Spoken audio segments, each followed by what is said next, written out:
All right, we're back. Numbers 21 and 20.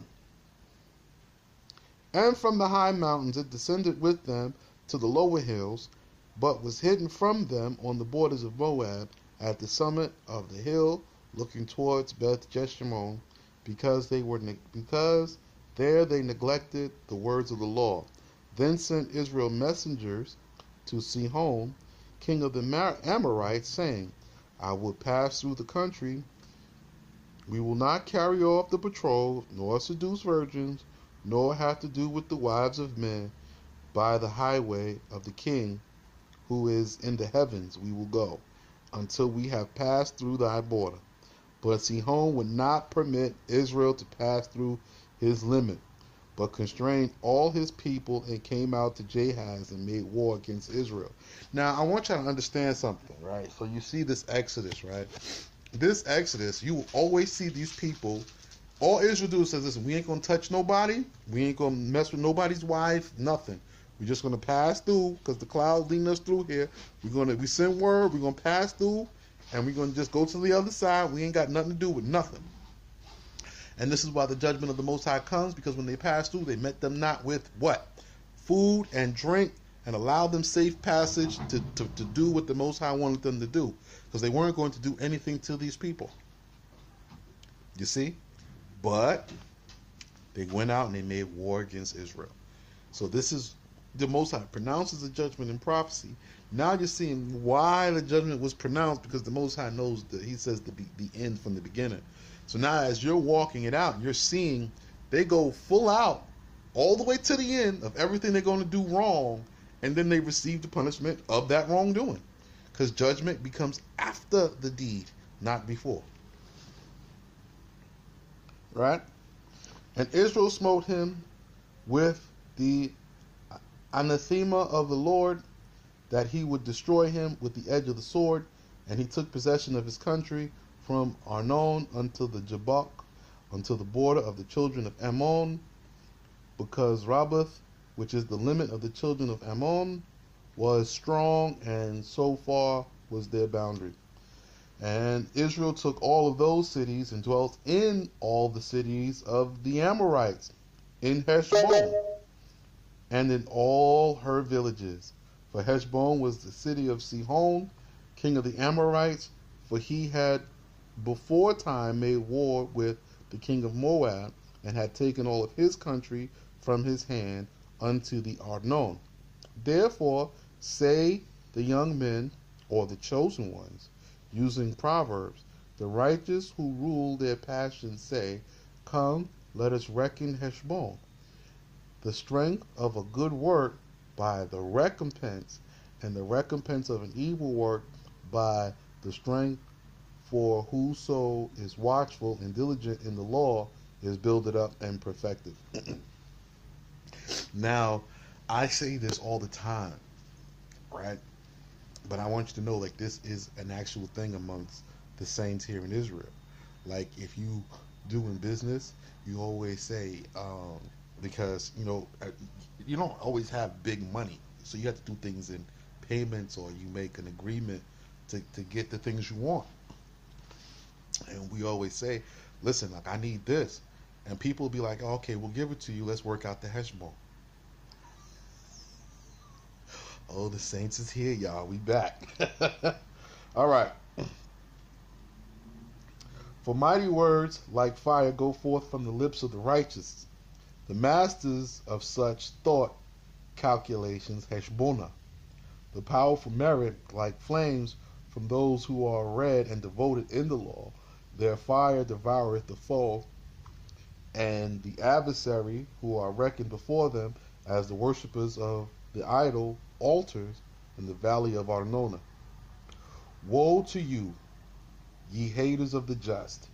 Ye have perished, ye people of Chemosh, haters of the words of of the law, in whom there is no righteousness, unless he waste you to bring you captive unto the place where they teach the law, and their sons and daughters be removed by captivity of the sword, to be near to them who consult in its counsels, the instructors of those anointed with the law. So you have to be anointed with the law. So if you're doing the law, you're anointed with the law. If you're not doing the law, woe, woe, woe be unto you. There is only the law, right? That's it. Exodus 19, all the way through to Deuteronomy 34. That's it. So all you got to do, believe and understand and just do it. It ain't got nothing to do with how you feel, what you think. It's believe, understand, and just do it. There is nothing else. All right? The wicked have said, Numbers 21 and 30, the wicked have said, in all this there is nothing lofty to the sight, but your numbers shall perish until the falsehood of your souls be ended, and Yahweh of the world destroy them till their lives have expired, and they have come to nothing, as the cities of the Amorites have perished, and the palaces of their princes, from the great gate of the house of the kingdom to the street of the smith, which is nigh to Medeba. And Israel, after they had destroyed Sihon, dwelt in the land of the Amorites. And Moshe sent Caleb and Phinehas to examine Machbar, and they subdued the villages and destroyed the Amorites who were there. Then they turned and went up by the way of Mathnan, and Og, the king of Mathnan, came out to meet us, he and all of his people, to give battle at Edrei. Now, for those of you who don't know who Og is, right? Og was one of the children of the angels, right? Left over from the flood. He had lived on the top of the ark, and Noah fed him. And even though some people back then lived peacefully with Og, he was said that he would make war at this time, and now he's making good. He had lived a long time. All right. And it was when Moshe saw Og, he trembled before him, stricken with fear. But he soon answered and said, this is Og the wicked, who taunted Abraham our father and Sarah, saying, you are like trees planted by the water channels, but bring forth no fruit. Therefore hath the Holy One, blessed be he, spared him to live through generations, that he might see the great multitude of their children, and be delivered into our hands. So he taunted Moses, he's taunted Abraham then, and he let him go. But he wanted to see if the Most High's promise was going to be true, and Moses' seed would be a great multitude. And the Most High said, now I'm going to deliver him into your hands. Now this was way back in Genesis. Now we're going to see the fulfillment of this. Right? So, be delivered into our hands.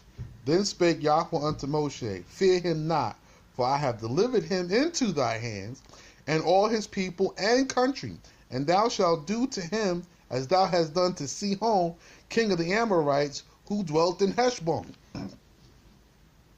Now it was after Og the wicked had seen the camp of Israel spread over 6 miles, he said with himself, I will make war against this people, that they may not do to me as they have done to Sihon. So now he heard about what happened to Sihon.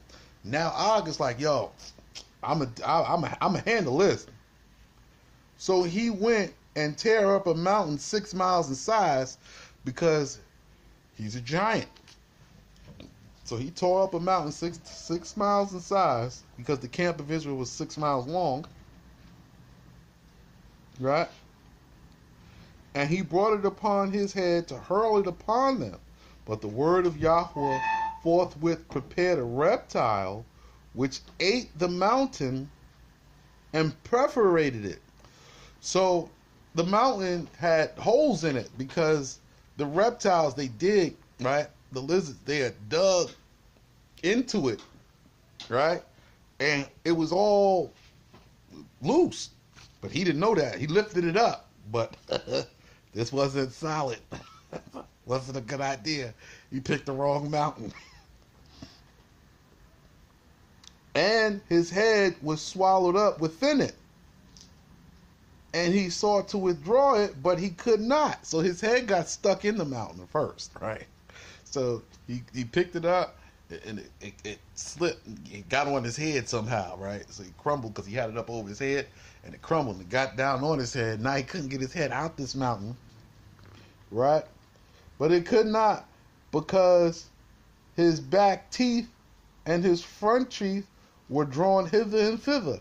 So he had yuck mouth going on, and it got stuck in the mountain.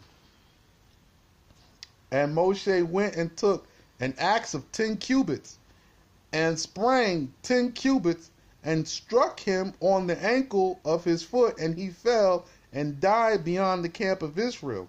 Thus it is written, and they smote him and his sons and daughters and all his people till none of them remained to escape, and they took possession of his land. So Moses went and hit Og on the ankle, and the mountain fell on him, and he died. And then they went and killed off every bit, every remnant of people, every baby, nothing. They killed everything and took over Og's land. Numbers chapter 22. We'll be back.